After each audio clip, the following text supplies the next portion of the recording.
عید والے دن کچھ اعمال سنت ہیں اور ہمیں پیارے نبی صلی اللہ علیہ وسلم کی سنت پر چلنے کا ہی حکم ہے۔ لہذا میں کچھ عید کے دن کے جو مسنون اعمال ہیں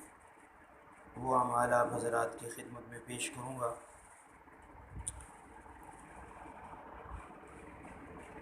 عید الفطر کے دن صبح کو جلد اٹھنا یہ بھی نبی کریم صلی اللہ علیہ وسلم کی سنت ہے۔ جس طرح ہم عام دنوں میں ابھی آج کل ہم جلد اٹھتے ہیں، تو جس دن عید الفطر ہو اس دن بھی جلد اٹھنا یہ سنت ہے، اور عیدگاہ میں بہت جلد پہنچنا، عیدگاہ میں بہت جلد پہنچنا۔ ہم ذرا وقت زیادہ دے دیتے ہیں، لوگ سوئے ہوئے نہیں اٹھتے، اور کئی جو ہے وہ ساتھی عادت پڑ جاتی ہے فجر کے فوراً بعد سونے کی، تو وہ جا کے سو جاتے ہیں، اب مجبوری ہوتی ہے۔ ورنہ نبی کریم صلی اللہ علیہ وسلم کے دور میں عام طور پر اشراق کے وقت میں عید کی نماز ہو جاتی تھی، چونکہ عید کے دن کسی قسم کے نفل نہیں ہیں، عید کی نماز سے پہلے کسی قسم کے نفل نہیں ہیں، اشراق کے نفل بھی اس دن نہیں، تو اشراق کے وقت میں عید کی نماز ہو جایا کرتی تھی۔ بہت سے صحابہ تو تیاری کر کے آتے تھے، جو کچھ احباب نے دور سے آنا ہوتا تھا، قریب قریب کی بستیوں سے، کچھ دور سے، تو وہ بھی جلد از جلد آ جایا کرتے تھے اور عید جلد ہوتی تھی۔ تیسرا یہ ہے کہ عید کے دن کچھ نہ کچھ زیب و زینت اختیار کرنا، اچھے کپڑے پہننا، حجامت بنوانا، غسل کرنا، خوشبو لگانا، کچھ نہ کچھ اپنی حیثیت کے مطابق زیب و زینت کو اختیار کرنا،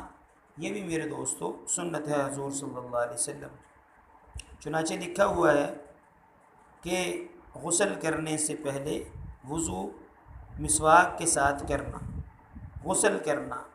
اپنی طاقت کے مطابق نئے یا دھلے ہوئے عمدہ کپڑے پہننا، خوشبو لگانا، خوشبو لگانا، یہ سارا تذکرہ میں نے آپ کے سامنے کیا ہے۔ عیدگاہ جانے سے پہلے صدقۃ الفطر ادا کرنا، یہ میرے دوستو ضروری ہے۔ آج ہی ہم صدقۃ الفطر ادا کر دیں 120 روپے کے حساب سے، کم از کم 120 130، تو صدقۃ الفطر ہم آج ہی ادا کریں۔ عید کی نماز تک بھی ادا نہیں کرے گا پھر گناہ گار ہوگا، اس لیے اپنی طرف سے اور اپنی نابالغ اولاد کی طرف سے تو ضروری ہوتا ہے، کوئی آدمی اپنی بالغ اولاد کی طرف سے بھی دے دے، ماں باپ کی طرف سے بھی دے دے، تو یہ اس کی اپنی مرضی ہے، واجب اس پر یہ ہے کہ اپنی طرف سے اور اپنی نابالغ اولاد کی طرف سے۔ عید کی نماز کھلے شہر میدان سے باہر کسی کھلی جگہ پر جا کر پڑھنا، بغیر کسی عذر کے شہر کی مسجد میں نہ پڑھنا، یہ بھی اسے کہتے ہیں کہ عام طور پر ایک سنت یہی قرار دی جاتی تھی نبی صلی اللہ علیہ وسلم کے دور میں کہ کھلے میدان میں باہر جا کے عید پڑھی ہے۔ ہمارے یہاں بھی اس کا اہتمام ہوتا ہے، لیکن بعض لوگ وہاں پہنچ نہیں پاتے، اور چونکہ شہر کے اندر کئی جگہ پر عید ہوتی ہے، اس لیے اجازت کے درجے میں تو ہے کہ ہم اپنی اپنی مساجد میں بھی عید کی نماز پڑھ سکتے ہیں، لیکن یہ بھی ایک سنت ہے کہ باہر کسی کھلے میدان میں جا کر عید کی نماز پڑھی جائے۔ ایک راستے سے عیدگاہ میں جانا اور دوسرے راستے سے واپس آنا، ایک طرف سے آپ نے جانا ہے اور دوسری راستے سے آپ نے واپس جانا ہے۔ آپ آئے ہیں اس راستے سے، جب آپ نے جانا ہو تو آپ چلے جائیں اس راستے، ٹھیک ہے؟ تو یہ تھوڑا سا راستے کو بدل لینا یہ سنت ہے، مستحب کے درجے میں ہے۔ اگر کوئی بندہ ایسے نہ کرے تو گناہ گار نہیں ہوگا، لیکن سنت کا اجر اسے ملے گا جو راستہ بدلے گا۔ عیدگاہ جاتے وقت دونوں طرف کے راستوں میں تکبیر تشریق آہستہ آواز سے پڑھنا، جب آپ جو ہے وہ ایک راستے سے آ رہے ہیں تو چھوٹی عید پر، جس طرح کل عید الفطر ہے، تو عید الفطر کے موقع پر آہستہ آواز سے تکبیرات تشریق پڑھنا، اللہ اکبر اللہ اکبر، لا الہ الا اللہ واللہ اکبر، اللہ اکبر وللہ الحمد، یہ تکبیرات تشریق جو ہم 9 ذی الحجہ سے لے کر 9 ذی الحجہ کی فجر سے 13 ذی الحجہ کی عصر تک پڑھتے ہیں۔ تو میرے دوستو، یہ تکبیرات تشریق عید الفطر پر آہستہ آواز سے پڑھتے ہوئے آئیں گے، اور عید الاضحیٰ کے موقع پر اتنی اونچی آواز سے پڑھیں گے کہ پاس والے کو سنیں، اتنا اونچا نہیں کہ گھر والے بھی سنیں، دائیں بائیں والے، کہ بھی کوئی بندہ گزر رہا ہے گلی سے، نہیں، بس اتنی اونچی پڑھنا کہ پاس والے کو سنیں، اس میں ذرا ہلکی آواز سے آہستہ آواز سے پڑھنا، آتے ہوئے بھی اور جاتے ہوئے۔ عید الفطر میں عیدگاہ جانے سے پہلے کوئی میٹھی چیز، جس طرح کہ نبی کریم صلی اللہ علیہ وسلم کی عادت شریفہ تھی کہ آپ طاق عدد کی کھجوریں کھا کے آتے تھے، 3 کھجوریں، 5 کھجوریں، 7 کھجوریں،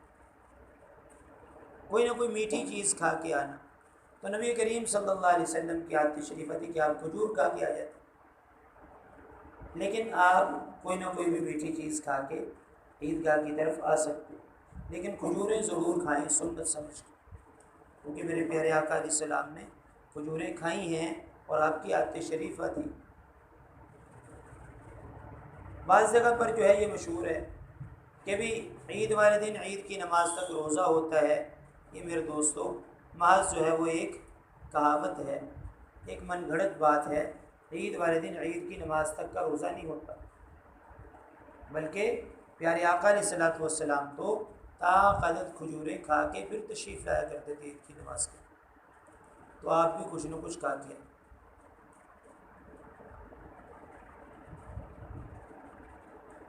اگر عیدگاہ قریب ہی ہو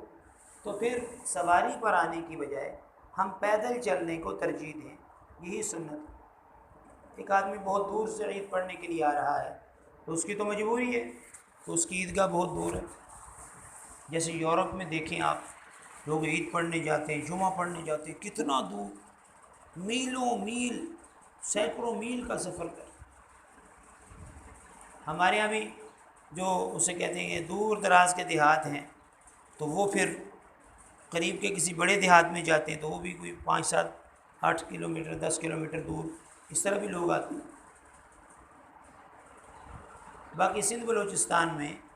خیبر پختونخوا میں زیادہ تر یہ مسئلہ پیش آتا ہے، کشمیر میں بھی، کہ دور سے لوگوں کو آنا پڑتا ہے، کیونکہ بستیاں چھوٹی چھوٹی ہیں، وہاں جمعہ نہیں ہوتا، جہاں جمعہ نہیں ہوتا وہاں عید بھی نہیں ہوتی۔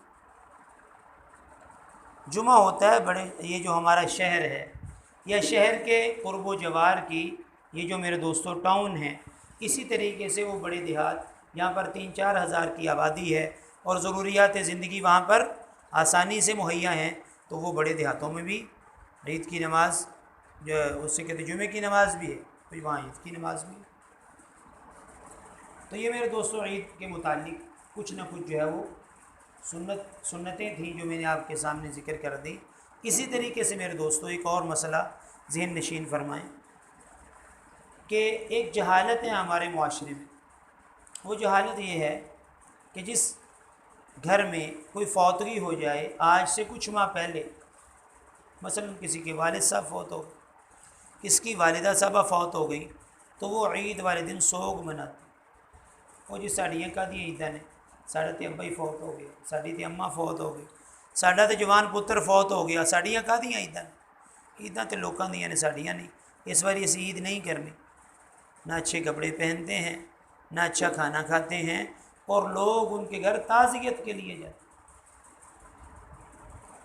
میرے دوستو یہ محض ایک رواج، صرف اس کی اجازت ہے کہ اگر عید کے 3 دنوں کے، عید پہلے فوتگی ہو گئی اور تیسرا دن یا دوسرا دن عید کا اندر آ رہا ہے تو 3 دن تک تو سوگ ہے۔ اگر عید کے دنوں میں یہ 3 دن آ رہے ہوں سوگ والے، پھر تو اجازت ہے کہ آپ ظاہری ایسا جو ہے وہ اسے کہتے ہیں کہ جس طرح ہم باہر کنات لگا کے بیٹھتے ہیں، نیچے بیٹھتے ہیں، ایک افسوس کا اظہار ہی ہے نا، چہرے پر بھی افسوس، دل میں بھی افسوس، ظاہر میں بھی افسوس، اللہ کی تقدیر پر نہیں، کسی پیارے کے جانے پر افسوس ہوتا ہے، اللہ کی تقدیر پر تو ہم سارے راضی۔ تو اس سے میرے محترم بھائی بزرگ اور دوستو، اس عادت کو ترک کریں۔